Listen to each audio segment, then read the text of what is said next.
What's up everyone? Welcome back to the channel। तो guys आज हम मार्केटिंग को आगे बढ़ाएंगे। कल हमने मार्केटिंग मिक्स स्टार्ट किया था जिसमें 4 पीस में से प्रोडक्ट हमने पढ़ लिया था। आज प्राइस पढ़ेंगे, वीडियो की लेंथ के हिसाब से देखूंगा, अगर ज़्यादा बड़ा नहीं हो रहा होगा तो प्लेस भी इसी में करा दूंगा, अदरवाइज कल हम प्लेस पढ़ेंगे। तो बस चैप्टर हमारा एंडिंग पे जा रहा है।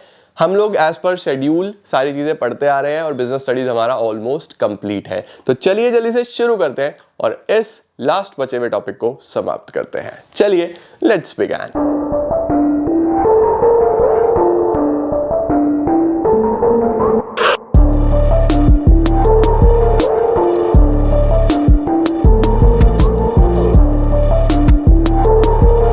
तो गाइस जो सबसे पहला टॉपिक है आज वो है price element, that is the second P.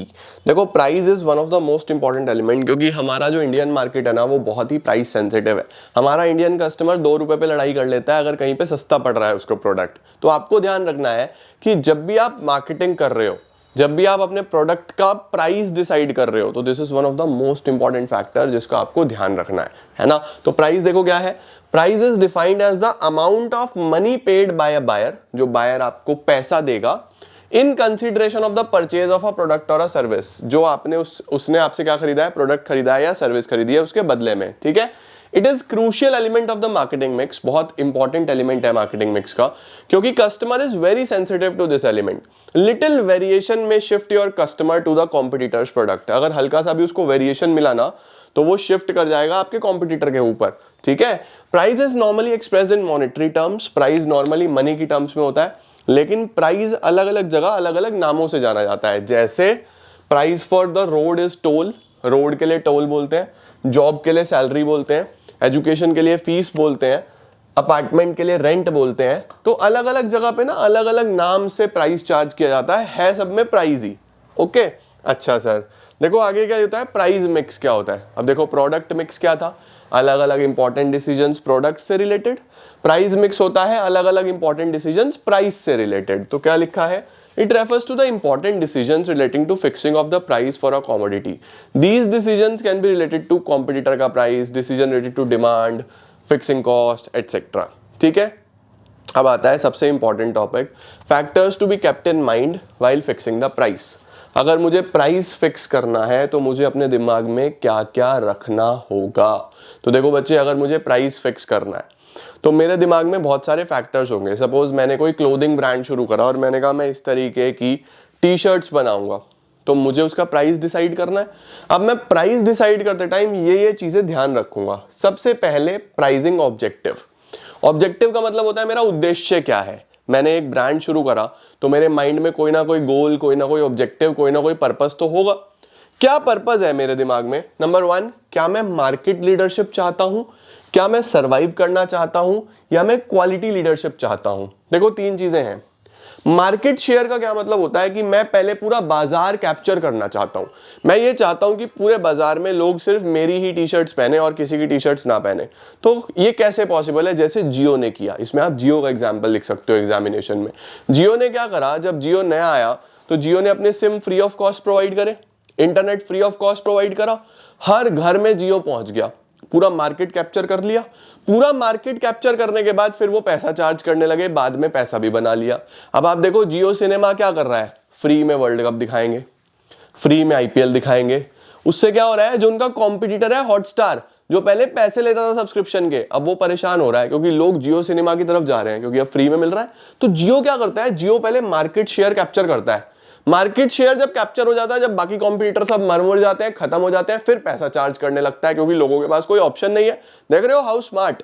तो तुम्हारा दिमाग चलना चाहिए कि बाजार में क्या चल रहा है। मैंने बोला ना, इस चैप्टर को ऐसे मत पढ़ना जैसे सिर्फ पढ़ना है और लिख के आना है। इसे ऐसे पढ़ो कि कंपनीज कैसे अपना बिजनेस चला रही हैं। तुम्हें भी तो बिजनेसमैन बनना है कल को। तो आई रियली वांट कि हमारे बच्चे शानदार बिजनेसमैन बने। ठीक है, तो मार्केट शेयर लीडरशिप पहली चीज होती है। दूसरा, सरवाइव करना।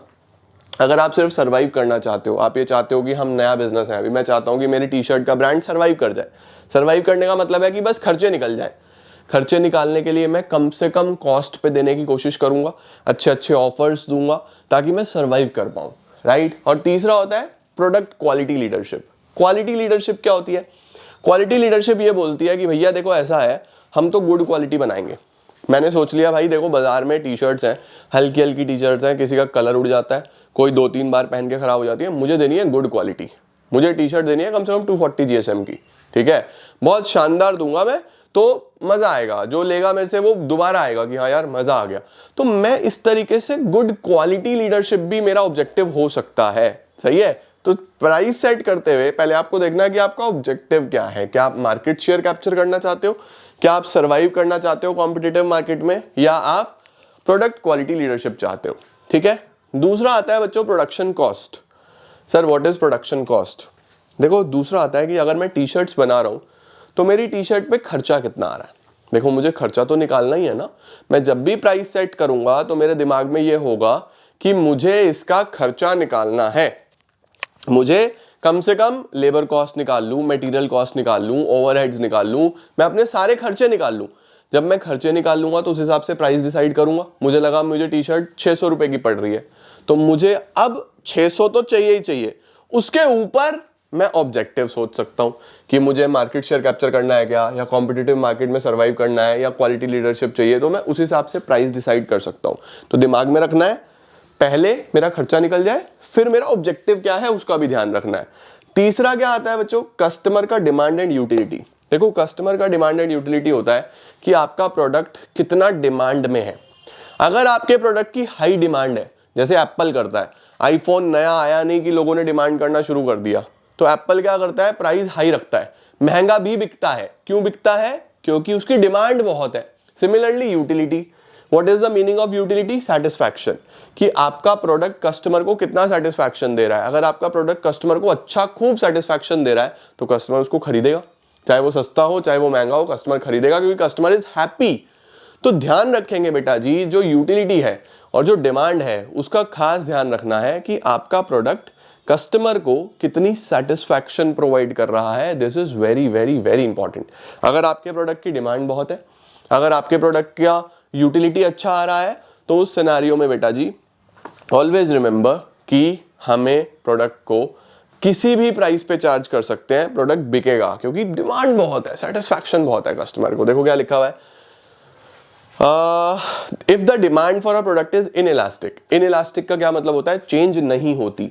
डिमांड लगातार बहुत अच्छी आ रही है, कोई चेंज नहीं होती, तो company can fix up high prices. और अगर डिमांड इलास्टिक है, चेंज हो जाती है, तो प्रोडक्ट को सस्ता ही रखना पड़ेगा।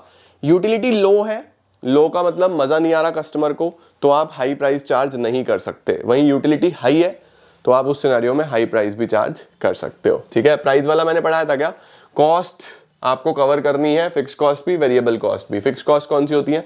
जो फिक्स्ड रहती है, आपको देनी ही देनी है, जैसे रेंट हो जाता है, जैसे आप रेंट बोल सकते हो, या फिर आप बोल सकते हो कि आपने कोई इस तरीके का कोई लोन वोन लिया हुआ है, उस पर इंटरेस्ट हो जाता है, ये फिक्स्ड है, आपको देने ही पड़ेंगे। वेरिएबल लेबर हो सकती है, फ्यूल हो सकता है, तो दोनों ही कॉस्ट आपको कवर करनी है। 3 चीजें हो गई। चौथी चीज जो दिमाग में रखनी है वो है कंपटीशन कितना है बाजार में। अगर कंपटीशन बहुत ज्यादा है तो फिर तो आपको कॉम्पिटिटिव प्राइस पे ही बेचना पड़ेगा। देखो अगर कंपटीशन बहुत ज्यादा है, आपका कॉम्पिटिटर सस्ता बेचेगा तो आपका कस्टमर चला जाएगा। तो अगर कंपटीशन बहुत ज्यादा है तो आपको कॉम्पिटिटिव प्राइस पे ही बेचना होगा। और अगर आपका कंपटीशन बहुत ज्यादा नहीं है, आपकी मोनोपोली है, आप अकेले सेलर हो, आपके अलावा कोई बेचता ही नहीं है मार्केट में वो प्रोडक्ट, तो फिर आप उस सिनेरियो में कुछ भी प्राइस चार्ज कर सकते हो, आपको किसी भी प्रकार का कोई प्रॉब्लम नहीं है। तो ध्यान रखना, अगर कंपटीशन होता है तो कॉम्पिटिटिव प्राइस पे बेचना पड़ेगा। मोनोपोली है, आपने कोई ऐसा प्रोडक्ट बना लिया जो आपके अलावा कोई बनाता ही नहीं, फिर आप कुछ भी चार्ज करो, फिर you are free to charge high prices. Between the lower limit and the upper limit, where would the price settle down is affected by the competition. If the firm doesn't face any competition, कोई competition नहीं है तो freedom है, कुछ भी रख दो आप। लेकिन अगर कंपटीशन है तो प्राइस को फिक्स करना पड़ेगा कॉम्पिटिटर के प्रोडक्ट को ध्यान में रखते हुए। नेक्स्ट आता है बच्चों last, government and legal regulations. Government and legal regulations का मतलब होता है कि आप जब भी प्राइस डिसाइड करते हो तो आपको दिमाग में सरकार के नियम कायदे कानून भी ध्यान रखने पड़ते हैं। क्योंकि देखो गवर्नमेंट की भी बहुत सारी पॉलिसीज हैं, जैसे MRP हो गया, है ना, उसी तरीके से मिनिमम प्राइस सीलिंग हो गया, मैक्सिमम प्राइस सीलिंग हो गया। तो गवर्नमेंट की भी बहुत सारी पॉलिसीज हैं जो आपको, अगर आप कुछ भी चार्ज करोगे ना तो आपको इंटरफेयर करेंगी ही करेंगी। तो आपको गवर्नमेंट की रेगुलेशंस का भी ध्यान रखते हुए प्राइस डिसाइड करना है to protect the interest of general public. Government has all the rights to control the prices. With government intervention, there can be a check on monopolist as they cannot charge unfair price. देखो वही वाली बात है, आप unfair price नहीं charge कर सकते, government बीच में आएगी ही आएगी। जल्दी से इस टॉपिक का स्क्रीनशॉट लो। प्राइस खत्म, क्या इतना ही था सर प्राइस में? और क्या, प्राइस में इतना ही था। तो प्राइस को कौन कौन से फैक्टर्स इंपैक्ट करते हैं? देखो ये हैं दो, objective cost, then you have customer demand, utility, competition और गवर्नमेंट एंड लीगल रेगुलेशंस। अब बेटा जी इसको आज यहीं तक रखते हैं, ठीक है, आज का वीडियो छोटा रखते हैं। प्रोडक्ट हो गया, प्राइस हो गया, आपका बचा place and promotion. Place and promotion मैं आपको कल कराता हूं और आपका चैप्टर समाप्त हो जाएगा और साथ साथ बिजनेस स्टडीज भी समाप्त हो जाएगा। तो मिलता हूं मैं कल आपको for the last video of this chapter. I am gonna see you all tomorrow. Till then see ya, take care, bye bye.